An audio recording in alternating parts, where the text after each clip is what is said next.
ജ്യോതിഷത്തിലെ ഓരോ നക്ഷത്രവും ഭൂമിയിലെ മനുഷ്യജീവിതത്തെ സ്വാധീനിക്കുന്നത് അതിൻ്റെ രാശിസ്ഥാനം, അധിപൻ, ദേവത, ഗണം എന്നിവയിലൂടെയാണ്. ഉത്തര നക്ഷത്രം ചിങ്ങൻ രാശിയുടെ 26°40' മുതൽ കന്നിരാശിയുടെ 10° വരെയാണ് നീളുന്നത്. ഈ നക്ഷത്രത്തിന്റെ ആദ്യ പാദം ചിങ്ങത്തിലും ബാക്കി 3 പാദങ്ങൾ കന്നിയിലുമാണ് സ്ഥിതി ചെയ്യുന്നത്. നക്ഷത്രാധിപൻ സൂര്യൻ. രാശികൾ ചിങ്ങം ആദ്യപാദം, കന്നി അവസാന 3 പാദങ്ങൾ. നക്ഷത്ര ദേവത ആര്യമാവ്. ചിലയിടങ്ങളിൽ ഭഗൻ.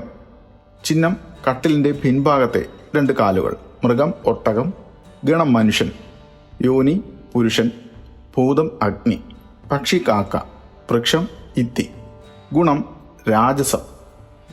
ഈ സൂചിപ്പിച്ചതുപോലെ ഉത്തര നക്ഷത്രത്തിന് സൂര്യന്റെ ആധിപത്യത്തിന് കീഴിലായതിനാൽ ഇതിന്റെ ജാതകർക്ക് സ്വാഭാവികമായി തേജസ്സും അധികാര പ്രകൃതവും സ്വാധീനിക്കുന്നു. ആര്യമാവ് എന്ന ദേവത സൗഹൃദം, ആതിഥ്യ മര്യാദ, ധാർമ്മികത, കരാറുകൾ എന്നിവയുടെ അധിപനാണ്. ഈ ദേവതാ സ്വാധീനം ഉത്തര നക്ഷത്രക്കാർക്ക് മറ്റുള്ളവരെ സഹായിക്കാനുള്ള മനസ്സും വിശ്വസ്തതയും നൽകുന്നു.